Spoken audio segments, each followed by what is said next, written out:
Você já pensou nesses dias, você parou algum desses últimos dias, nos últimos acontecimentos que nós tivemos? Você já deu uma analisada na sua vida espiritual? Você já olhou para os seus dias e percebeu se tem algo ainda que está acontecendo com você? Que você notoriamente perceba que você está muito longe a quem o Evangelho nos ensina que deveríamos estar? Bom, eu acho que você, ouvindo falar de terremotos terríveis, né? A tristeza que nós ouvimos falar da Turquia, né? Hoje falo aqui, segunda-feira, dia 20 de fevereiro de 2023. Esse programa é editado, é transmitido para as pessoas em outro momento oportuno. Mas para quem está ao vivo agora, você deve ter ouvido falar de mais de 40 mil pessoas que morreram em um terremoto. E dizem, ainda há uma previsão de 130 e tantas mil pessoas mortas. Isso é terrível. E a Bíblia nos declara que dias assim viriam. E acho pertinente e importante falar, eu tive acesso a uma pessoa que estava em missões, inclusive na Turquia, e foi me comentando os dados deste país. Cerca de 89 milhões de habitantes e 170 mil pessoas são cristãs, são pessoas que creem em Cristo Jesus. Eu acho preocupante saber o número tão grande, tão desproporcional de pessoas que creem no Senhor para aqueles que deixam a fé, que não acreditam, que têm outra crença que não é aquilo que Deus ensinou através de Cristo. Digo essas palavras para você, falo dessa maneira, porque creio ser pertinente lhe dizer para você que se isso está acontecendo, a culpa não é nossa, alguns podem dizer. Alguns podem falar, isso não é culpa minha. Mas pense no país do futebol, pense no país do carnaval, pense no país que é lembrado por coisas tão, eu posso dizer para você, tão baixas, tão pequenas. Lembrado por atrativos, sendo que hoje já chegamos, né, uma marca, né, expressiva isso de forma didática, isso pelo aquele censo que é feito, chegamos já a quase 50% de cristãos evangélicos, de pessoas que defendem a fé do Evangelho de Cristo Jesus. Mas em toda a sua nacionalidade, quase que 100%. Independente se é evangélica ou não, independente da crença que ela tem Jesus como uma base de vida. Tem Jesus como o centro das atenções da sua vida, seja ela católica, seja o evangélico, independente da denominação que ele esteja. E aí eu pergunto, o que fazemos nós com os ensinamentos de Jesus? No livro de Marcos, capítulo de número 16, 15 diz, nós temos que ir pregar o evangelho a toda criatura. Independente de quem, de qual o clero religioso você pertence, ou a qualquer um que você diga, não, eu não tenho fé alguma. Mas os que dizem ser de Jesus, o mínimo que deveria era se importar com essas obras. Eu vejo lindo trabalho e dificultoso é acessar esses países, falar de Jesus para estas pessoas. São dias difíceis, mas isso só está acontecendo e vai aumentar a proporção que os dias passam, as dores dessas pessoas, elas vão aumentar. Só que Jesus declarou o que iria acontecer com a intenção de que quando nós percebêssemos os sinais, o mínimo que aconteceria com a gente é o temor. É o temor. A gente tem que ter um temor no coração, ter um respeito a essa palavra. E eu quero falar com vocês hoje em Mateus, capítulo 24, nós vamos começar a partir do versículo 36, eu vou voltar depois no final da mensagem, eu vou lá no versículo 1.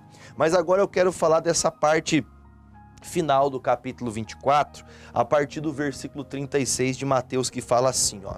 Porém, daquele dia e hora, ninguém sabe, nem os anjos do céu, nem o Filho, mas unicamente meu Pai. Mateus 24, 36, nós vamos até o 44. 26, 36, 24, 36 até o 44. Nós vamos vendo, gente, e percebendo nos nossos dias, que tem muitas pessoas que não estão dando atenção. Daquele dia, olha, ninguém sabe.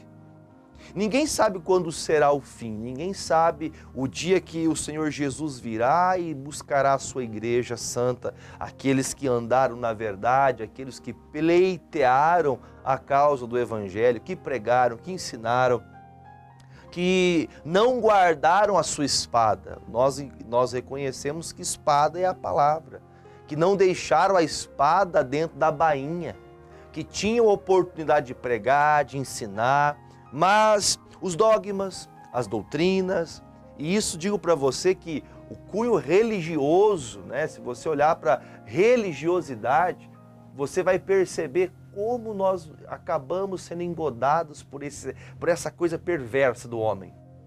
Porque, notoriamente, você consegue perceber que as pessoas, elas estão brigando entre si. Estão brigando entre si, é religião contra religião. Há uma vertente de algo que, se nós nos uníssemos a viver a vontade de Deus, nós poderíamos chegar como nesse país que teve essa calamidade pública, essa tristeza tão grande, em um país ao qual o evangelho é escassíssimo. Pouquíssimas pessoas, quantos cristãos nesse dia poderiam estar agora de coração aliviado, porque eu fiz a obra de Deus. Talvez você não iria até lá na Turquia, por exemplo, para pregar. Você não vai até a Síria, como o missionário fala. Você não vai, mas você envia pessoas que vão até lá. Você vai falar de Jesus para as pessoas que estão lá. Mas como isso? Enviando pastores, missionários, condições para que essa palavra chegue por meio televisivo, por meio da internet. De alguma maneira, a palavra chega nessas casas, chega nas pessoas. Mas como que você tem contribuído para isso? Como que você tem se esforçado para isso? Aí Jesus continua falando, lá no versículo 37 agora. E como foi nos dias de Noé, assim será também a vinda do Filho do Homem. Então, Jesus faz ali uma analogia, uma comparação, para nos dar a entender como será a volta dele. Ele está dizendo como, ele não está dizendo que é exatamente assim, mas vai ser mais ou menos assim. Olha a resposta de Jesus. Porquanto assim, como nos dias anteriores do dilúvio, daquela grande chuva que aconteceu, 40 dias e 40 noites, eles comiam, eles bebiam, eles casavam-se e davam-se em casamento, até ao dia em que Noé entrou na arca. Até dá-nos entender que agora chegou a um ponto que não tem para onde ir mais. Chegou, cessou. A porta da arca se fechou. E o que mais me deixa preocupado é saber que Noé, ele passou 100 anos construindo uma arca, amando do próprio Deus. Ele consegue levar animais irracionais, animais ferozes, leão, o lobo, o tigre, a onça. Ele pôs animais que eles por si só, nós sabemos que eles são carnívoros, mata por instinto. Agora você vê que esses animais entram na arca, passam todo, né, um do ladinho do outro. Está ali a vaquinha do lado do boi. Eu acho que atrás estava ali o leão e a leoa conversando, trocando uma ideia. Não, o boi e a vaca tem que ficar para que, né, haja procriação novamente. Até o leão e a leoa fizeram ali 40 dias de jejum. Mas tudo porque eles entenderam que este era um propósito. Até os animais entenderam o propósito de Deus. E aí tem o ser humano, que viu durante 100 anos a construção de uma arca, que aos olhos humanos, um homem sozinho fazer algo de tal magnitude levaria muito tempo mesmo. Mas Noé fez segundo a palavra de Deus, com o tamanho, as medidas exatas que Deus deu. E agora, quando a arca se fecha, veja que a Bíblia declara, todos eles continuavam nas suas atividades normais. Eles casavam, se davam em casamento, eles curtiam o carnaval, né? A carnaval você sabe que é a festa da carne. Eles curtiam bebidas, eles curtiam regaladamente sua vida. Porém, notoriamente você percebe que ali no finalzinho diz, até o dia em que Noé entrou na arca. Até aquele dia foi oba-oba. Até aquele dia eles poderiam brincar, fazer o que quisessem, mas agora acabou. Agora eles viram a porta da arca fechar, e quando a arca fechou, meu amigo, olha o que acontece. Versículo de número 39. E não o perceberam, até que veio o dilúvio e os levou a todos, assim será também a vinda do Filho do Homem. Veja, irmãos, quantas catástrofes, calamidades nós vemos no mundo. Terremotos. Nós vemos agora, alguém tem acompanhado nas noticiários aí, você tem visto, São Paulo está debaixo d'água. Lugares que estão totalmente alagados. Você vê deslizamentos de terra que milhares e milhares de casas, de uma construção de toda uma vida, de uma família destruída. Irmãos, nós temos que orar por essas pessoas, nós temos que interceder, porque a nossa oração pode muito em seus efeitos. Mas nós não oramos, vamos achando, não, hoje é meu dia de descanso, hoje eu quero ficar relax, né? Outros, para piorar, como diz aqui, irmãos, nem percebe o que está acontecendo. Está acontecendo tanta desgraça no mundo inteiro, às vezes à tua volta, e você não está percebendo. Então, tem muita gente que não está percebendo que a família está sendo destruída, teu casamento está acabando, a tua fé está acabando, está desmoronando a tua fé. Aos poucos, Satanás tem conseguido engodar o teu coração com os prazeres dessa vida. É mais legal, é mais gostoso estar entre os amigos, é mais emocionante estar com os colegas, estar no churrasco. Isso não é errado, mas você tem tempo para tanta coisa, mas para Deus você não tem. Ontem tivemos cultos especiais na igreja, ontem foi domingo, como disse, essa mensagem é gravada, pode ser que você assista em qualquer outra hora do dia, mas quantas pessoas têm a oportunidade de chegar no domingo, acordar de manhã, levantar bem cedo, porque durante 7 dias, aliás, durante 5 ou 6 dias, para quem trabalha no sábado também, você levanta cedo para trabalhar para o patrão ou para trabalhar para a sua empresa.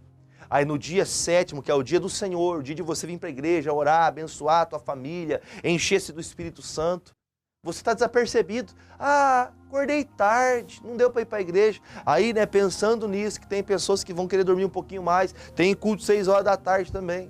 E não é só na Igreja da Graça, tem tantas igrejas pregando o Santo Evangelho, falando de Jesus. Mas as pessoas estão desapercebidas, não estão percebendo. Elas não estão vendo que o fim é iminente. E uma das coisas mais preocupantes ainda de tudo que te falei agora, é que o dia que você fechar os olhos nessa terra, o dia que você morrer nessa terra, Jesus voltou para você. Independente se ele voltou para todo este mundo, o dia que você fechar os olhos, Jesus voltou para você. E aí, como será a volta de Jesus para você? Jesus está dizendo, será como no dia de Moisés. Vai estar todo mundo desapercebido. Vão estar todos desligados. Como que você será encontrado na volta de Jesus? No pecado, no adultério, na mentira, no ódio, na raiva, na mágoa. Como você será encontrado? Como o Senhor vai encontrar você no dia que a sua senha for chamada, o dia que você, quando eu uso essa expressão, o dia que lá no céu, hoje é o dia do fulano de tal, hoje ele vai subir, hoje é o dia dele. Ninguém vai antes da hora e nem depois da hora, tudo Deus sabe a hora certa de fazer. Olha o que diz o versículo de número 40, aí ele começa a explicar como que você vai fazer uma média por o que Jesus explica. Então, estando 2 no campo, será levado um e deixado o outro. Entendo isso, que a cada 2 que andavam dizendo que era de Jesus, um fica e outro vai. Claro que não estou dizendo que seja isso aqui não é uma regra. Não é uma regra, mas imagine, por exemplo, estavam 2 que buscavam a Deus, o marido sempre vendo a esposa incentivar, vamos para a igreja, vamos levar nossos filhos para a igreja, vamos buscar a Deus, vamos viver uma vida que agrada ao Senhor, e o Senhor não quer. O Senhor leva a tua esposa na porta da igreja, mas você não entra, porque é orgulhoso, porque não quer deixar o vício, porque não quer deixar a vida errada, porque acha que se for para a igreja vai ser pior do que se você estivesse fora. Veja que quanta coisa você está tendo oportunidade hoje de fazer. Hoje é a tua oportunidade da tua vida, crente. Você precisa entregar sua vida de verdade. Não podemos viver brincando com as coisas de Deus. Porque se você olhar, você vai conseguir perceber que estas pessoas, elas estavam caminhando juntas e quando perceberam, o dia chegou. Versículo 41, estando duas moendo no moinho, será levada uma e deixada a outra. Vigiai, pois, porque não sabeis a que hora há de vir o vosso Senhor. Ele está pedindo, vamos vigiar, gente. Vamos dar uma atenção para a nossa vida, porque se nós não dermos atenção para os sinais que estão acontecendo, o Senhor virá e você nem vai perceber. Agora, vamos trazer para os dias agora, vamos trazer para os nossos dias. Você está vendo a chuvarada, né? Aqui inclusive em Pato Branco hoje está um dia chuvoso, né? Não sei onde você está me acompanhando, está chovendo? Deixa no comentário, está chovendo na tua cidade? Aqui está chovendo bastante, né? Para aqueles que queriam, né, ir para as ruas, bagunçar, estão até reclamando, ei meu Deus, chega feriado e com chuva ainda, né? Talvez foi até a libertação de algumas pessoas para que não morressem, né? Eu até vi no noticiário mais cedo, dizendo assim, chuvas não atrapalham o carnaval. Eu falei, meu Deus do céu, se falar para essa pessoa ir trabalhar num dia de chuva, ela fica brava. Mas para ir pular o carnaval, para poder, né, dançar a dancinha do capeta, ela dança debaixo da água, debaixo de chuva, de pedra, de raio, de vento, trovão, ela não está nem aí. Mas para Jesus, pouco se importa. Agora, eu vou fazer o seguinte, vamos ler o 43 e eu vou lá no versículo 1 depois. Mas considerai isto, se o pai de família soubesse a que vigília da noite havia de vir o ladrão, vigiaria e não deixaria que fosse arrombada a sua casa. Por isso, estai, pois, apercebidos, também porque o Filho do Homem há de vir a hora que não penseis. Ele está dizendo assim, ó, vocês, se eu houvesse avisado a hora que eu chegaria, vocês se preparariam antes para aquela hora que você já está pronto. Agora, como você não sabe a hora, nem o dia, nem o ano e quando vai acontecer, eu tenho que viver, a minha vida de contínuo tem que ser uma vida que leva o Senhor como o ápice, o centro das atenções da minha vida. Porque se eu não fizer isso, eu estarei negligenciando a vontade de Deus, a ponto de que se eu não der a devida atenção à palavra, eu estarei fazendo o desdenho das pessoas do tempo de Noé. Eu vou perguntar para você, todos conhecem essa história de Noé, não conhece? Quantas pessoas sobreviveram, quantos seres humanos sobreviveram ao dilúvio? Noé e a sua família e mais ninguém. A pergunta é, você tem lutado pela sua família? Você tem se esforçado, marido, por sua esposa? Você tem se dedicado, esposa, pelo seu marido?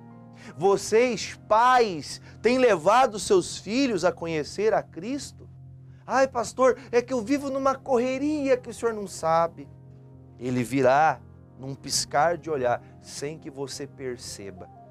Como está escrito, se você conseguisse, tivesse na tua agenda, ó, tal dia, tal hora e tal minuto, será a volta de Jesus. Aí você arrumaria a tua casa, você organizaria a tua vida. Então, como nós não sabemos disso, esteja percebido. Como eu disse, eu vou agora no Mateus 24, versículo 1, que diz assim, ó, e quando Jesus ia saindo do templo, aproximaram-se dele os seus discípulos para lhe mostrar a estrutura do templo. Jesus, porém, lhe disse, não vedes tudo isto? Em verdade vos digo que não ficará aqui pedra sobre pedra que não seja derribada. Quando eu digo isso, agora a referência é Mateus 24, 1 em sequência. O que Jesus está dizendo? Os discípulos vieram assim, ó Jesus, o seguinte, ó, veja que importante, olha que lindo que é o templo, né?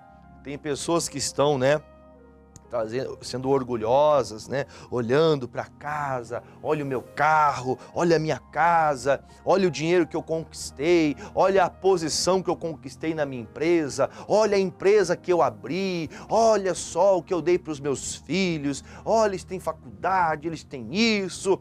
E Jesus para e fala assim, peraí, deixa eu falar uma coisa para vocês, vocês querem me mostrar essa estrutura? É bonito, tem toda uma grandeza nisso, todo um esforço, uma batalha, mas o principal, Jesus fala assim, ó, fique bem claro para vocês que não vai ficar um uma pedra em cima da outra que vocês veem hoje. Todas elas vão ruir. Aí a resposta. Estando assentado no Monte das Oliveiras, chegaram-se a ele os seus discípulos em particular, dizendo: dize-nos quando serão essas coisas e que sinais haverá da tua vinda e no fim do mundo? E Jesus respondendo disse: acautelai-vos. Ter cautela é ter cuidado, que ninguém vos engane. Nesses tempos tem muita gente sendo enganada, levando para casa comida estragada, levando para casa o que não devia, porque muitos virão em meu nome dizendo: eu sou o Cristo, e enganarão a muitos. E aí vocês vão ouvir de guerras, rumores de guerras. Olhai, não vos assustei, porque é mister, ou seja, isso é necessário que aconteça, mas ainda não é o fim.